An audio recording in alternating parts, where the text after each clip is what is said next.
శ్రీమాత్రే నమః. ఉపనిషత్ దర్శిని 128 చాందోగ్యోపనిషత్తు ద్వితీయ ఖండం నుంచి షష్ఠ ఖండం వరకు. సృష్టిద్దామని సంకల్పం చేసిన పరమాత్మ మొదట అగ్నిని సృష్టించాడు. అగ్ని జలాన్ని, జలం పృథ్వీని సృష్టిస్తే పృథ్వీ నుండి అన్నం అనగా ఔషధులు లభించింది. ఇవే విషయాలు మనం తైత్తరీయోపనిషత్తులో చదువుకున్నాం. తేషాం ఖల్వేషాం భూతానాం త్రిణ్యేవ బీజాని భవంత్యాండజం బీవజ ముద్భజమితి.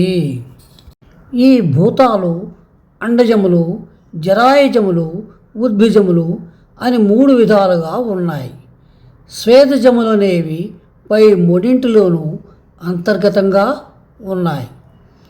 సత్తుగా ఉన్న ఈ పరమాత్మ తనను జీవాత్మ రూపంలో అగ్ని జలాన్నములలో ప్రవేశింపజేసి అనేక నామరూపాలతో సృష్టించాలని సంకల్పించాడు.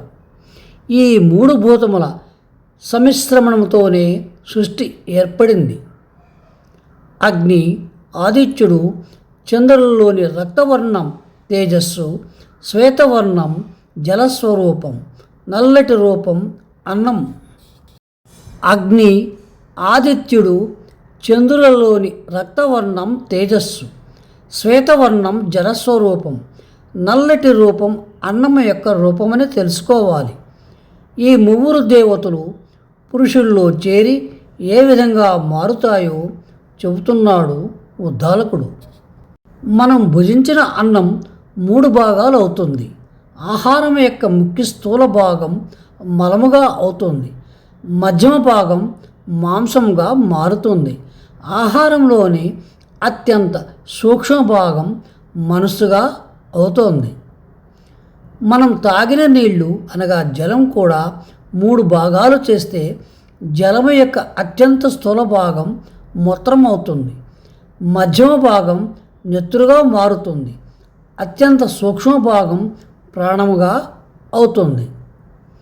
అలాగే మనం తిన్న నూనె యొక్క అత్యంత స్థూల భాగం ఎముకలుగా తయారైతే మధ్య భాగం మజ్జ అనగా జిగురు పదార్థం అవుతోంది. నూనెలోని అత్యంత సూక్ష్మ భాగం వాక్కుగా అనగా వాగేంద్రియముగా మారుతుంది. ఓ శ్వేతకేతు, పైన చెప్పిన వాటి నుంచి మనస్సు అన్నమయము, ప్రాణము జలమయము, వాగేంద్రియము తేజోమయము అని తెలుసుకో.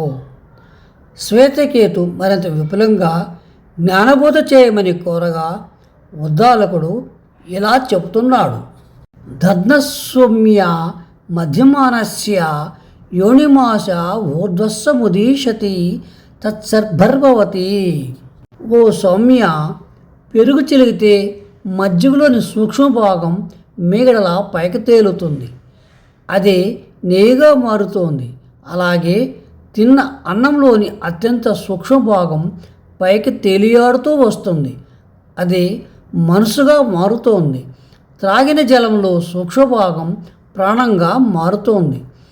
తిన్న తేజ పదార్థాలలోని అనగా నూనె, వెన్న, నెయ్యి మొదలగు వాటిలో సూక్ష్మభాగం వాక్కుగా మారుతుంది. అన్నమహ్యంయి సౌమ్య మన అపోమయ ప్రాణస్తేజోమయి వాగుకు భూయ ఏమా భగవాన్ విజ్ఞాపయ త్విదితి తథా సౌమ్యోతి హోవాచ. అందుచేత నాయన, మనస్సు అన్నమయము, ప్రాణము జలమయము, వాక్కు అగ్నిమయము అన్నాడు ఉద్దాలకారిని. హే భగవాన్, నాకింకా అధికమైన జ్ఞాన విషయమైన బోధ చేయండి అని శ్వేతకేతు తండ్రిని ప్రార్థించాడు. సశేషం. శుభం భూయాత్.